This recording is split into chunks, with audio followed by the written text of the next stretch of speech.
Our European age verification app is technically ready.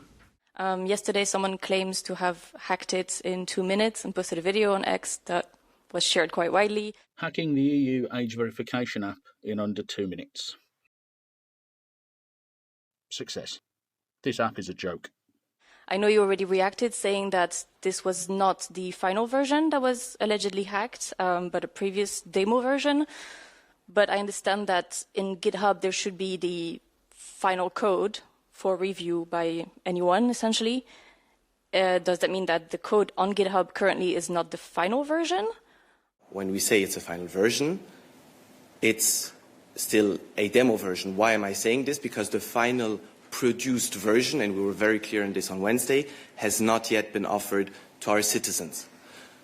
On the app, indeed, on the features that I was mentioning, we say, of course, it's extremely user-friendly, it's protecting and meets and will meet the highest privacy standards, and it's open source. Let me focus very briefly on this open source.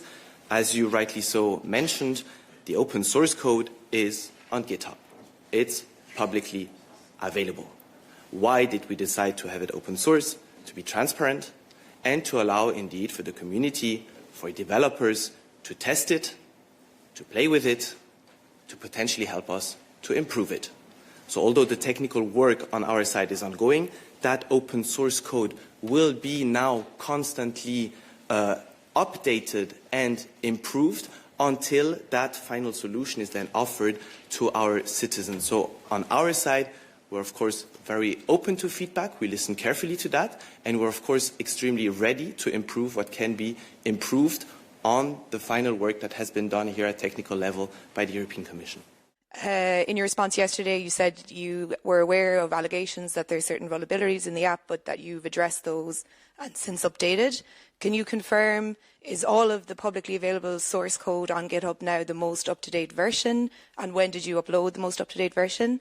And secondly, I think there are some cyber experts that are still pointing out vulnerabilities with the most up-to-date code. Are you aware of these allegations, and are you looking into those vulnerabilities? Thank you. Let me mention briefly DG Connect and the contractor have taken immediate steps. A new version has just or will soon today be updated. So this is what I mentioned. The code will be constantly updated and improved. It's open source, and I cannot today exclude or prejudge if further updates will be required or not. Let me focus here just briefly on the long-term objective. We need to have a solid thing here. We're convinced from the Commission side that this app will be a groundbreaking app meeting the highest privacy standards globally. And this is essential that we focus on this now, and that we have indeed also feedback from developers to offer a solid and privacy-preserving solution to our kids. The President on Wednesday said publicly that the app is ready.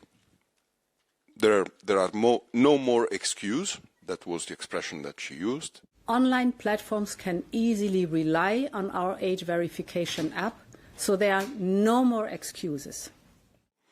So, do you still think that the app on Wednesday was ready? Thank you. Indeed, and that's what the President said.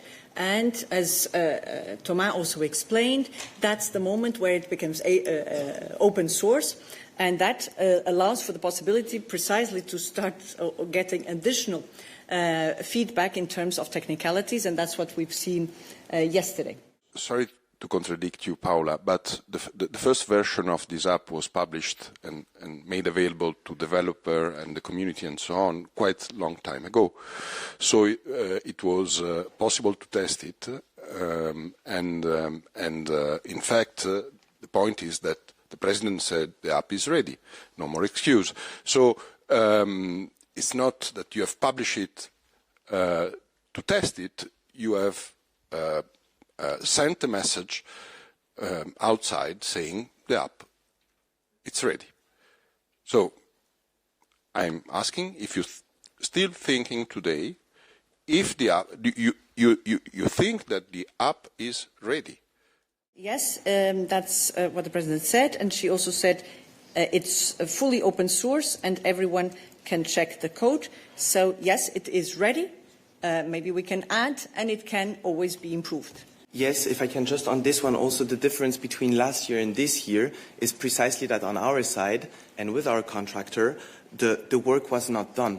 So when a senior commission official was in this press room indeed and giving everyone a very good and solid briefing, apologies for that one, I have to refocus now. We said very clearly that all the features were not ready. We had in the beta version presented last year 2 options to set up the app, a passport or an ID card. We added to that a fundamental third and very important one, which is a potential QR code delivered by the school for kids who do not necessarily have valid ID documents at their young age. So the work on our side was not done between July and yesterday, but now the work on our side is done. We can officially present it. The code is finally open source and available. This doesn't exclude, as Paula just said, that there is the possibility to improve it, and we're very open to that, as I said. I have read that the procedure, the document scanning and the facial recognition has to be repeated every month. Is it correct? And if it is, why? Because unfortunately, age doesn't go backwards. So you don't have to prove your age every single time. What we said is that indeed, when you connect to an online service, when you connect, have to prove your age when there are age restrictions on that service.